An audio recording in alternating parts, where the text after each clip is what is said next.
안녕하세요. 오늘도 서현살롱을 찾아주셔서 감사합니다. 일산에 사는 60대 여성이에요. 여자는 젊어서 남편 그늘에 살고 늙어서는 자식 그늘에 산다는데 안타깝게도 저에게는 그런 삶이 허락되지 않았어요. 돌이켜 생각해보면 여자 혼자 감당하기에는 너무도 지난한 삶이었지만 그래도 저는 과거의 제 선택에 조금도 후회가 없어요.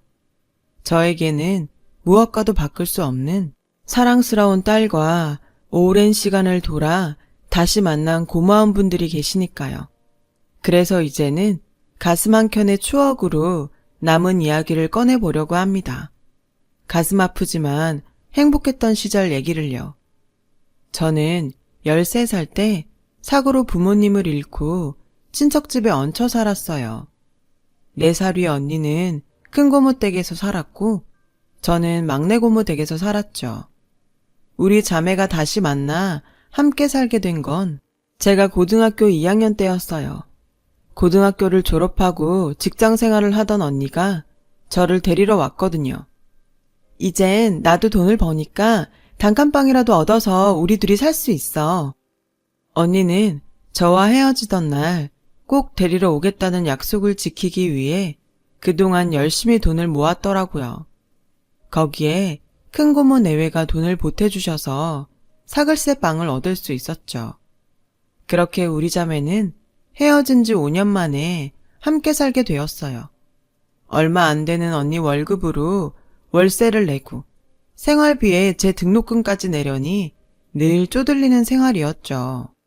그래도 남의 눈치 안 보고 우리 자매가 함께 살 수 있는 것만으로도 더는 바랄 게 없었어요.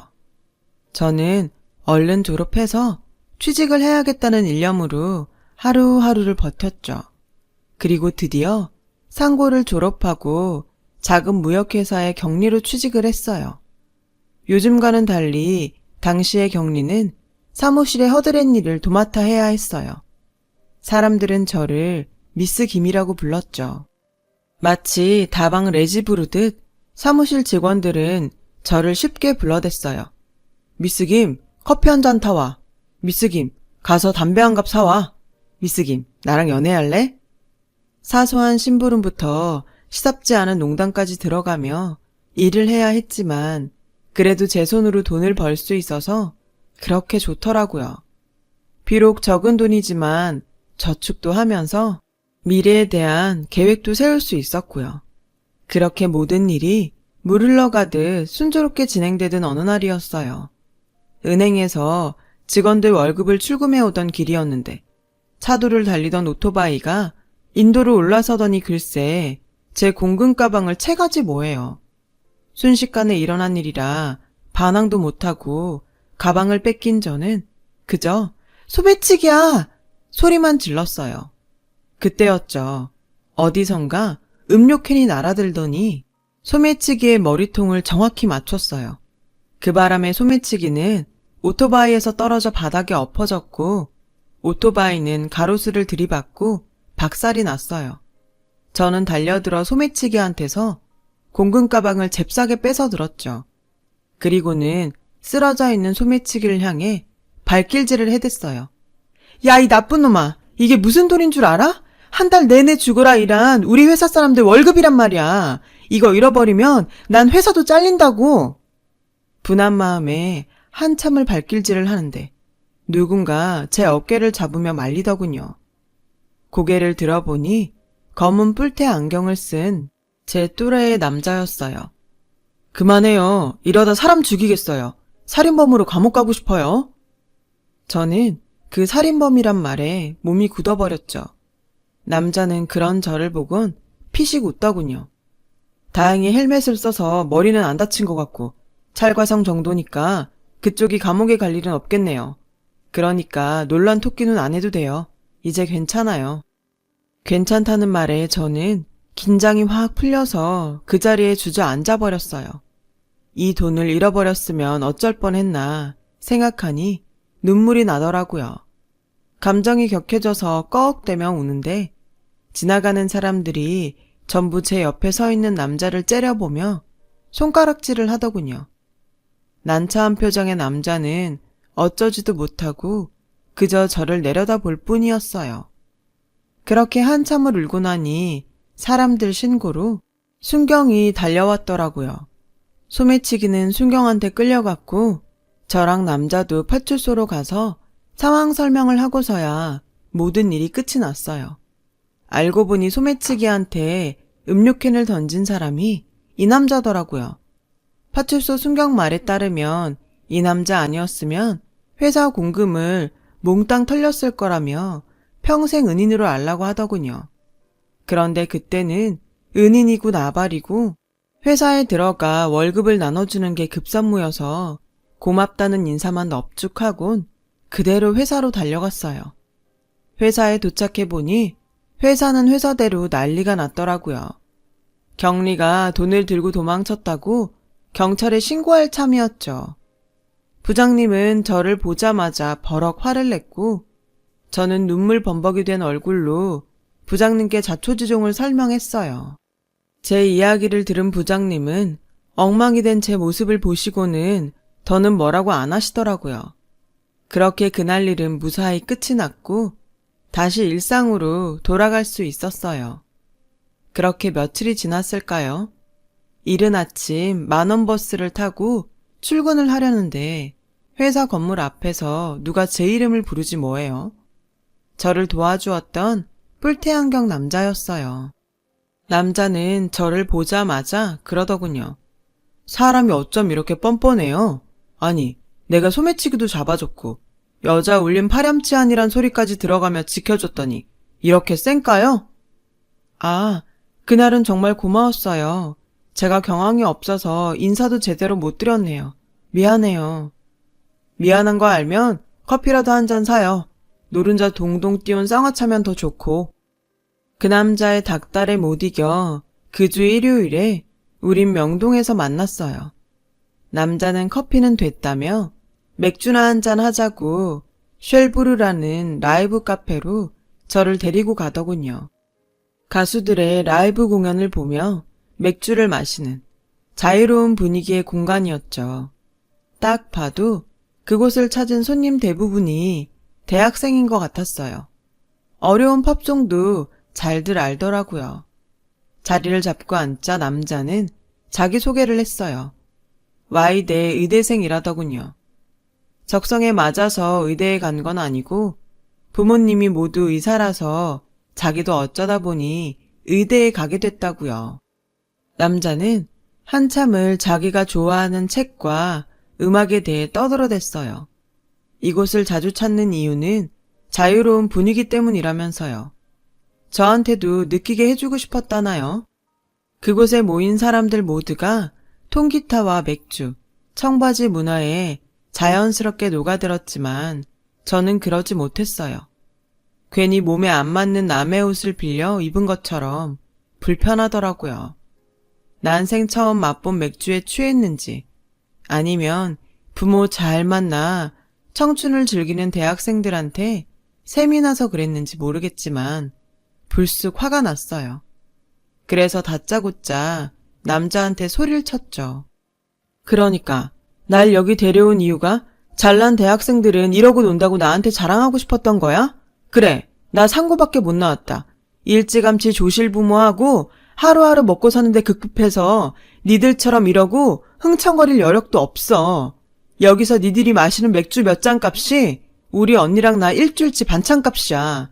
난 너랑은 사는 세상이 다르다고. 비틀즈? 밥 딜런? 난 그런 거 몰라.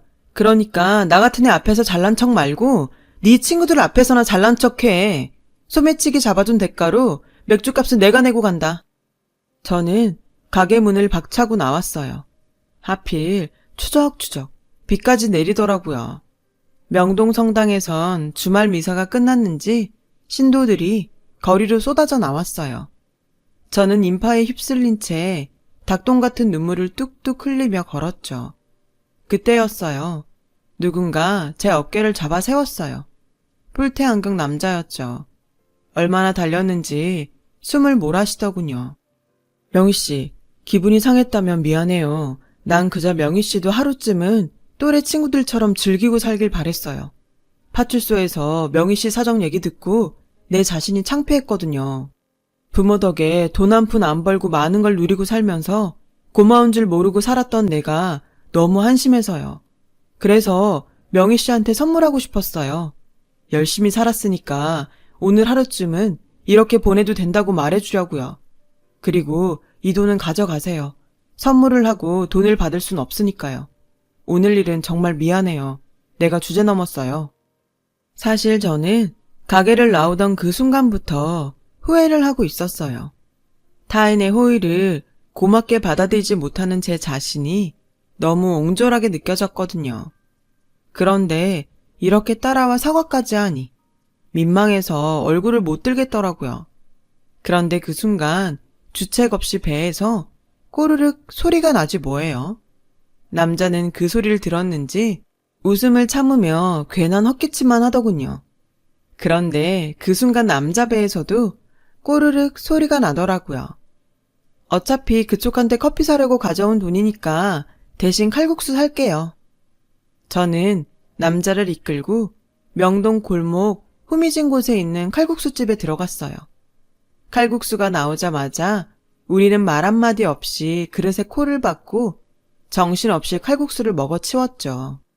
언니랑 몇 번 갔던 곳인데 그날따라 칼국수가 유독 맛있더라고요. 비 때문인지 같이 먹은 사람 때문인지 잘은 모르겠지만 말이에요. 아무튼 그날 칼국수집에서 허기진 배를 채웠던 우리는 그날 이후 연인이 되었어요. 언니는 저에게 대학생 남자친구가 생겼다는 말을 듣고 반가워하면서도 내심 걱정을 하더군요. 난 네가 상처받을까봐 걱정돼. 학벌도 그렇고 사는 형편도 너무 차이가 나잖아. 저도 언니 마음이 이해가 안 가는 건 아니었어요. 저도 걱정을 했으니까요. 하지만 이런 걱정은 기우에 불과했어요. 남자친구의 부모님은 영화나 드라마에 나오는 있는 집 부모들과는 달랐거든요. 교양 있고 따뜻한 분들이셨죠. 제가 언니랑 둘이 사는 처지를 아시고도 눈치를 주거나 함부로 대하지 않으셨고 오히려 자매가 기특하다시며 부모님이 살아계셨다면 자랑스러워했을 거라고 말씀해 주셨어요. 그러면서 언제든 어른 손이 필요하면 부담 갖지 말고 연락하라고도 하셨죠. 자식이 형석이 하나뿐이라 늘 적적했는데 명희가 이렇게 와주니 얼마나 좋은지 모르겠다. 이참에 그냥 내 딸하지 않을래? 그 말에 남자친구는 질색을 했어요. 엄마 딸이라니? 그럼 내가 명희랑 결혼 못하잖아. 며느리면 또 몰라도. 이 녀석아, 누가 결혼하지 말라니? 네 엄마 말은 하루 빨리 결혼해서 딸 같은 며느리가 되란 소리지. 교제한 지 2년이 넘어서고부터는 아예 우리 결혼은 기정사실화 돼버렸어요.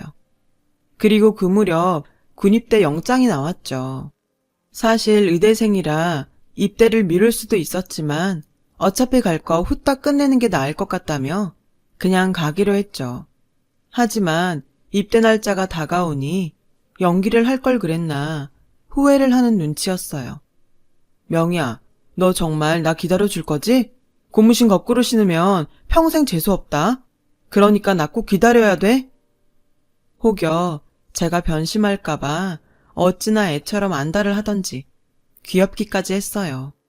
죽으러 가는 것도 아니고 고작 3년인데 내가 그깟 걸 못 기다릴까봐? 사람을 어떻게 보고 하는 소리야. 전쟁이 나서 영영 못 보게 돼도 난 너 기다릴 테니까 걱정 붙들어 매. 훈련소로 들어가는 남자친구 앞에선 큰 소리를 쳤지만 돌아서는 순간부터 집으로 가는 내내 눈물을 흘렸어요. 다시 못 보는 것도 아닌데 그렇게 가슴이 찢어지는 것처럼 아프더라고요. 아마도 비극적인 사건을 예견했던 모양이었나 봐요.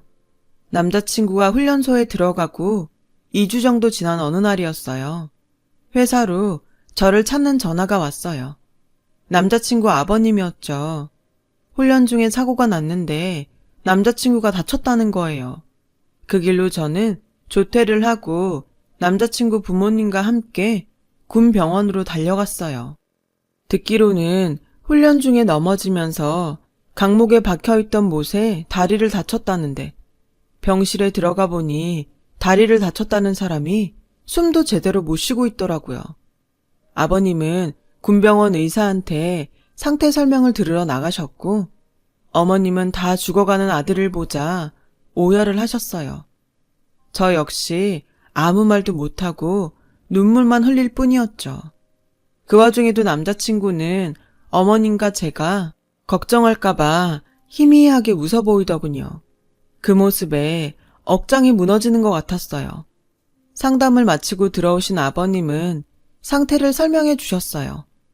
녹슨못이 뒤꿈치에 박혔는데 적절한 치료를 못 받고 해열제 처방으로 버틴 탓에 파상풍과 폐혈증까지 와서 오늘을 버티기 힘들 것 같다고 하셨죠.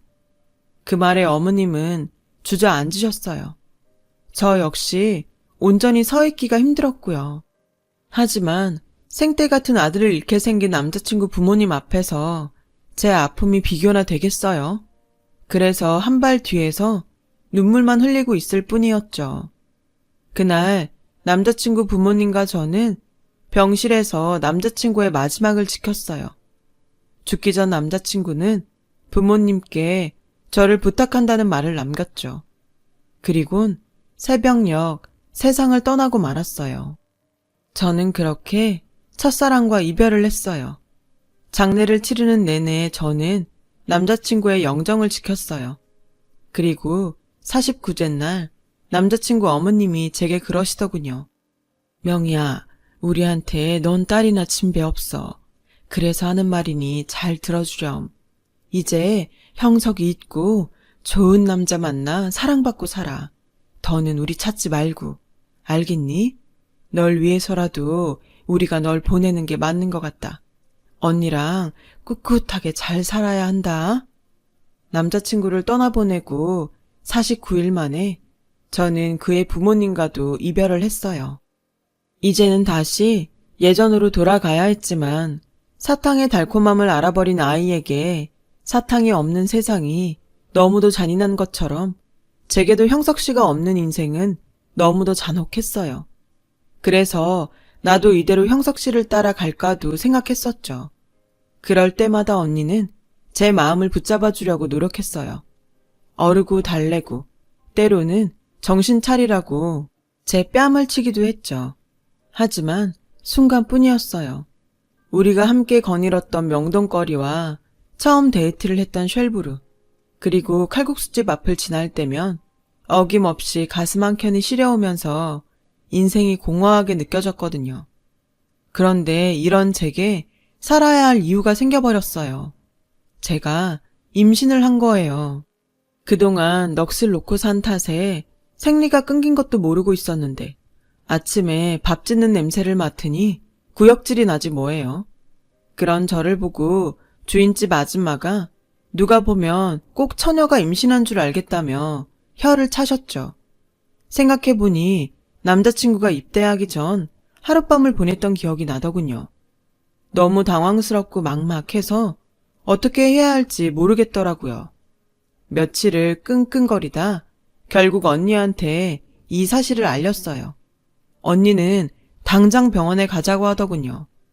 그렇게 언니 손에 끌려 병원에 갔는데 임신이 맞더라고요. 3개월 정도 됐다고 하니 그날 임신이 된 게 확실했어요. 언니는 남자도 이미 죽고 없는데 애는 낳아서 뭐하냐고 지우자고 했지만 그렇게는 못하겠더라고요. 이 아이라도 품고 있어야 제가 살 수 있을 것 같았거든요. 그게 무슨 소리야. 처녀가 애를 낳아서 뭘 어쩌겠다고. 부모 없이 자라서 몸뚱아리 함부로 골렸다는 소리밖에 더 들어? 죽은 남자 애 때문에 네 인생 망칠 거야? 명희야, 이번만큼은 제발 언니 말 들어. 제발 네 인생을 좀 생각하라고. 언니의 필사적인 만류에도 불구하고 저는 아이를 낳기로 결심했어요. 회사에는 비밀로 하고 다녔고요. 하지만 7개월을 넘어가면서 배가 많이 불렀고 결국 얼마 뒤 회사를 그만두게 되었어요. 그 후로는 동네 아주머니들과 함께 집에서 할 수 있는 부업을 했어요. 봉투를 붙이고 양말을 포장하고 인형 눈을 붙이는 일도 했죠. 출산을 반대하던 언니는 결국 제 편이 되어주었어요. 세상의 가족이라고는 너랑 나뿐인데 나마저 널 버리면 우리 명이 가여워서 어떡해? 그러니 나라도 네 편 해야지. 그래, 이렇게 된 거 낳자. 낳아서 언니랑 같이 키우자. 지금보다 더 어려운 상황도 지나왔는데 이 일 정도 못 견디겠니? 그러니까 넌 잘 먹고 좋은 생각만 해. 철없는 동생 때문에 언니는 또다시 처녀 가장이 되고 말았어요. 그렇게 시간은 흘러 저는 출산을 했어요. 눈에 넣어도 아프지 않을 딸이었죠. 다른 산모들은 친정 엄마가 찾아와 옆에서 돌봐주었는데 저는 언니가 회사에 휴가를 내고 저를 돌봐주었죠. 퇴원을 한 후엔 주인집 아주머니가 많이 도와주셨어요. 말로는 처녀가 애를 낳았다고 뭐라고 하셨지만 그래도 끼니마다 잊지 않고 미역국을 챙겨주셨죠. 기저귀를 빨려고 수도가에 앉을 낳치면 소리를 고래고래 지르시면서 저를 방으로 들여보내곤 대신 빨아주셨고요. 몸을 추스르고 다시 직장에 나가게 되었을 땐 동네 아주머니들이 번갈아가며 딸아이를 봐주셨어요. 한 아이를 온 동네가 함께 키우는 셈이었죠. 제 딸은 온 동네에 여러 엄마를 두고 무럭무럭 자랄 수 있었어요. 딸아이가 유치원에 들어갈 무렵 언니가 결혼을 했어요. 형부는 언니랑 같은 은행에 다니는 은행원이었는데 제 처지를 알고는 어린 제 딸을 많이 아껴주셨죠. 가령 유치원에서 재롱잔치를 할 때면 자청해서 일일 아빠 노릇도 해주었어요. 어린 가슴에 상처 입지 않도록 말이에요. 딸아이가 초등학교에 들어갈 무렵 회사를 그만둔 저는 동네에 작은 옷가게를 차렸어요. 아이를 키우며 살자니 아무래도 업무 시간이 정해진 회사보다는 시간 활용에 용이한 장사를 하는 게 나을 것 같았거든요. 처음엔 사입을 하는 요령이 없어서 재고를 많이 떠안았지만 시간이 지나자 요령도 생겨서 꽤 수입이 좋았어요. 첫 애를 낳고 회사를 그만둔 언니가 종종 가게를 봐준 덕분에 딸아이 교내 학부모 활동에도 지장 없이 참여할 수 있었고요. 비록 반쪽뿐인 부모였지만 남들만큼 먹이고 입히고 가르치며 키웠어요. 다행히 딸아이도 잘 자라주었고요. 그런데 대학 진학을 앞둔 딸아이가 느닷없이 간호학과에 가겠다고 하지 않겠어요? 의대가 아니라 간호학과에 간다고? 어릴 때부터 의사가 되겠다고 노래를 부르더니 갑자기 왜 바뀐 거야? 딸애는 아무래도 성적이 안 될 것 같다며 성적에 맞춰 간호학과에 가겠다고 하더군요. 성적이 그렇다니 저도 더는 의대를 강요할 수 없었어요. 생각 같아선 재수를 시켜서라도 의대에 보내고 싶었지만 딸애가 재수는 죽어도 싫다고 뻗대는 통에 할 수 없이 딸의 뜻대로 간호학과에 보내게 되었죠. 딸애는 실습도 많고 공부할 것도 많아 그런지 대학에 입학하고는 얼굴이 반쪽이 되었어요. 그래도 적성에 잘 맞는지 힘들다는 말 한 번 안 하고 잘 버티더군요. 그런 딸을 보며 속으로 피는 못 속인다고 생각했어요. 그렇게 4년간의 대학 생활을 마친 딸은 꽤 규모 있는 대형 병원에 취직을 했어요. 한 1년간은 얼마나 바쁘게 지내던지 같이 밥 먹을 시간도 없을 정도였죠. 간호사들 태움에 대한 뉴스가 나올 때마다 혹시 내 딸도 병원에서 그런 일을 당하는 게 아닌가 걱정이 됐지만 딸아이 말이 자기네 병원은 그런 건 없으니 걱정 말라고 하더라고요. 병원 이사장님이 덕망 높은 분들이라 타 병원에 비해 직원 복지도 좋다면서요. 그렇게 딸아이는 그 병원에서 간호사 생활을 이어갔고 그러는 사이 28이 되었죠. 주변에선 딸내미 시집은 언제 보낼 거냐고 선자리를 주선했어요. 내년은 아홉수라 안 좋다며 올해 안에 시집 보내려면 서둘러야 한다면서요. 그런데 딸애가 극구 싫다고 하지 뭐예요. 솔직한 심정이야. 하나밖에 없는 딸, 가능하다면 평생 데리고 살고 싶지만 딸의 인생을 생각하면 하루빨리 짝지어주는 게 도리라고 생각한 저는 딸애를 설득하러 병원으로 찾아갔어요. 딸아이가 일하는 병동에 막 들어섰는데 글쎄 딸애가 의사 가운을 입은 남자랑 다정하게 장난을 치고 있더라고요. 딱 봐도 보통 사이는 아닌 것 같았어요. 저를 본 딸애는 정색을 하더니 남자를 밀쳐내더라고요. 당황한 남자는 그제야 저를 보고는 도망치듯 가버렸고요. 하지만 이미 제게 둘 사이를 들켜버린 딸은 이실직고를 했어요. 사귄 지 2년 좀 안 됐어. 안 그래도 엄마한테 인사시키려고 했는데 딱 걸렸네. 남자는 딸애보다 2살 위로 같은 병원 레지던트라고 하더군요. 인상도 괜찮고 마음에 들더라고요. 쇳불도 당긴 김에 빼랬다고 딸애한테 주말에 집에 데리고 오라고 했어요. 이미 둘 사이엔 결혼 이야기가 구체적으로 진행된 터라 딸애도 흔쾌히 그러겠다고 하더라고요. 예비사위가 오기로 한 날 아침부터 언니랑 장을 봐다가 음식 준비를 했어요. 형부는 남자는 남자가 봐야 한다며 퇴근 후 저희 집으로 오겠다고 하는 걸 제가 극구 말렸죠. 일단 저 혼자 보고 싶었거든요. 이윽고 딸애와 예비사위가 집에 왔어요. 의사가운을 입었을 때도 멋있었지만 정장 차림도 꽤 잘 어울리더라고요.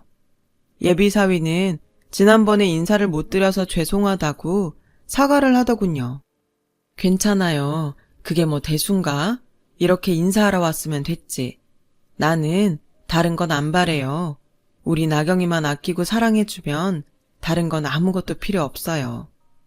이 말을 하는데 그간 살아온 세월이 떠올라 울컥하더라고요. 안 그러려고 했는데도 어찌나 눈물이 나던지 결국 딸애한테 한 소리를 들었지 뭐예요. 예비사위는 제 딸 눈에 눈물 나는 일은 없게 하겠다고 약속을 하며 제게 장모님이라고 불러주더군요. 별거 아닌 호칭에 저는 또 울컥했고요. 그런 저를 보고 딸애가 놀리는 바람에 한바탕 웃음꽃이 피었죠. 그렇게 화기애애한 분위기 속에서 식사를 마치고 예비사위가 돌아갔어요. 전 배웅하고 돌아온 딸애한테 사윗감이 참 마음에 든다고 했죠. 그랬더니 딸애가 걱정스러운 표정으로 그러더라고요. 근데 시부모님이 만만치 않은 분들이라 솔직히 걱정이야. 외아들이라서 부모님 기대가 크시거든. 게다가 의사 아들인데 왜 안 그렇겠어? 혼수 때문이라면 걱정하지 마. 엄마가 달러빚을 내서라도 혼수는 제대로 해줄 테니까. 그러니까 넌 아무 걱정하지 마. 말은 그렇게 했지만 의사사위였는데 어지간한 혼수로 될까 싶었어요. 아니나 다를까 얼마 뒤 남자 쪽 엄마가 병원으로 제 딸을 찾아왔다더라고요. 환자들이 다 보는 앞에서 간호사 주제에 언감생심 의사 아들 넘보냐며 당장 자기 아들한테서 떨어지라고 난리를 치고 간 모양이었어요. 딸애가 울먹이며 병원에서 있었던 일을 말하는데 이야기를 듣는 내내 가슴이 찢어지는 것 같았어요. 모든 게 다 제 탓인 것만 같았거든요. 엄마, 나 그때 그냥 의대 갈 걸 그랬어. 학비 때문에 포기하지 말 걸 그랬나 봐. 그랬으면 이런 꼴은 안 당했을 텐데. 그간 저는 딸애가 성적이 안 돼서 의대를 포기한 줄로만 알았는데 얘기를 들어보니 의대 학비가 너무 비싸서 미안한 마음에 지레 포기했던 모양이더라고요. 제가 너무 몰랐던 거예요. 다른 집 엄마들처럼 똑똑했더라면 어떻게든 딸애를 의대에 보냈을 텐데 이 엄마가 무식해서 딸애의 미래를 망친 것 같았어요. 그 일이 있고 얼마 뒤 뜻밖의 손님이 제 가게로 찾아왔더라고요. 우리 아들이 하도 부탁을 해서 일단 만나보고 얘기라도 할까 해서 왔습니다. 나 재민이 엄마예요. 예비 안싸돈이었어요. 예비 안싸돈은 빚쟁이한테 빚 받으러 온 사람처럼 가게를 살피더니 언짢은 표정으로 그러더군요. 동네 구멍가게 수준인데 혼수는 제대로 해올 수 있겠어요? 하나뿐인 딸인데 최대한 맞춰보도록 하겠습니다. 듣자 하니 나경이 이모부가 땡땡은행 지점장이라던데 맞아요? 지 말론 자길 딸처럼 예뻐한다던데? 그렇긴 합니다만 그게 우리의 결혼이랑 무슨 상관이 있죠? 예비 안싸도는 제 물음엔 대꾸도 않고는 애들이 그렇게 원하니 결혼 문제는 생각해 보겠다고 하고는 갔어요. 죽어도 안 된다던 사람이 갑자기 태도를 바꾼 게 마음에 걸렸어요. 그런데 아니나 다를까 며칠 뒤 언니한테 전화가 왔더라고요. 안싸돈이 형부를 찾아왔더라고 했어요. 결혼을 허락해 줄 테니 거액을 대출해 달라고 했다더군요. 형부가 담보도 약하고 신용 등급도 안 좋아서 대출은 어렵겠다고 했더니 조카 딸 의사 남편 얻는데 그 정도도 못 해주냐며 성질을 내고 갔다고요. 언니한테 그 말을 듣는데 어찌나 얼굴이 화끈거리던지 창피해서 혼났어요. 당장 형부한테 전화해서 죄송하다고 사과를 했죠. 그랬더니 오히려 형부는 제 딸 걱정을 하더라고요. 그깟 대출 나도 해주고 싶지만 그게 담보도 그렇고 어지간해야 말이지. 그나저나 대출 안 해준다고 나경이 찾아가서 해코지라도 하면 어떡하지? 형부 말을 듣고 보니 지난번 병원으로 찾아와 딸애를 망신 준 일이 떠올랐어요. 그깟 결혼 안 하면 그만이지만 우리 딸 가슴에 못 박는 건 참을 수 없었어요. 그래서 딸애한테 전화를 했어요. 혹시 안싸돈이 찾아오지 않았냐고요. 그런데 마침 그때 수화기 너머에서 카랑카랑한 그 여자 목소리가 들리지 뭐예요. 순간 눈이 뒤집힌 저는 그 길로 딸애가 일하는 병원으로 달려갔어요. 그런데 그곳에서 제가 마주한 상황은 제 예상과는 전혀 다른 모습이었어요.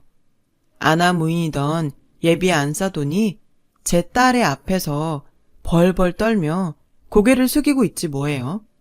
다가가서 보니 제 딸 옆에는 백발이 성한 노부부가 서 있더라고요. 예비 안싸돈의 사과에도 불구하고 노부인은 호통을 쳤어요. 의사 아들 둔 게 무슨 벼슬입니까? 의사 면허 앞세워 한미천 챙기고 싶은 거라면 당신 아들 데리고 당장 내 병원에서 나가세요. 우린 그딴 의사 필요 없습니다. 그리고 똑똑히 알아두세요. 한 번만 더 환자들 보는 앞에서 내 병원 간호사한테 함부로 했다가는 내가 당신 형사고발할 겁니다. 아셨습니까? 예비 안싸도는 고개를 조아리며 연신 사과를 했어요. 그런데 그 노부부의 모습이 왠지 낯이 익더라고요. 많이 늙긴 하셨지만 알 수 있었죠. 형석 씨 부모님이었거든요. 어머님! 저는 눈물을 글썽이며 다가갔어요. 제 목소리를 들은 노부부는 잠시 저를 쳐다보시더니 이내 알아보시더군요. 명희야. 어머님은 절 끌어안고는 울먹이셨어요. 그동안 어떻게 지냈냐며 아무리 찾지 말라고 했기로서니 어쩜 연락 한 번 없었냐고 서운해하시더군요. 네가 병원에 무슨 일이냐? 혹시 너 어디 아픈 거니? 그런 거야? 아니요. 딸아이가 이 병원에서 간호사로 일해요. 나경아, 이리 와서 인사드려. 내 친할머니, 친할아버지셔. 제가 딸애를 소개하자 두 분은 깜짝 놀라셨어요. 그리곤 나경의 얼굴을 살피시더니 이내 눈에 눈물이 고이셨죠. 어머님은 제 딸의 얼굴을 어루만지시며 어째 자꾸 눈이 가더라고. 그래서 저 여자한테 당하고 있는 걸 그냥 지나칠 수 없었다고 하셨어요. 그랬는데 당신 손녀라니 놀랄 수밖에요. 형석이랑 눈이 뚝 닮았구나. 손녀딸이 지척에 있었는데 이 할미가 못 알아봐서 미안하다. 제 딸애가 병원 이사장 손녀라는 사실에 사람들은 놀라는 표정이었어요. 그리고 누구보다 놀란 사람은 바로 예비 안싸돈이었죠. 그날 이후 우리 모녀에게는 많은 변화가 있었어요. 딸아이는 28년 만에 아빠의 호적 밑으로 들어갔고 저에게는 세상 가장 큰 백인 부모님이 생겼으니까요. 오래전 내 딸로 살자던 어머님 말씀이 수십 년이 지나서야 실현이 된 거예요. 뒤늦게 완성된 우리 가족은 비록 짧은 기간이었지만 서로 애틋한 시간을 보낼 수 있었어요. 그러고 보니 이게 벌써 10년도 더 지난 일이네요. 현재 시부모님께서는 두 분 모두 세상을 떠나시고 안 계세요. 살아계시는 동안 그동안 못해드린 생신상과 자식 노릇을 해드릴 수 있어서 얼마나 다행이었는지 몰라요. 적어도 가슴에 한은 안 남을 테니까요. 시부모님도 오랜 시간 적막한 집안에서 두 분만 계시다가 하루아침에 손녀딸과 며느리가 들어와 북적이니 매일 살맛이 난다고 하셨더랬죠. 조금 더 오래 사셨더라면 좋았을 텐데. 현재 병원은 두 분의 유언에 따라 제 딸이 이사장직을 맡고 있어요. 참, 제 딸과 결혼할 뻔했던 예비사위는 제 딸이 이사장 손녀라는 사실이 알려지고 얼마 뒤 병원을 그만뒀어요. 자기 엄마가 한 짓 때문에 창피해서 병원에 있을 수 없었던 모양이더라고요. 어느덧 40을 앞둔 제 딸은 여전히 미혼으로 살고 있답니다. 제 꿈을 찾아 뒤늦게 의대에 들어간 탓에 결혼을 생각할 겨를이 없었거든요. 하지만 덕분에 3대째 의사 집안의 명맥은 이었지만요. 4대는 어째 가능할지 모르겠습니다.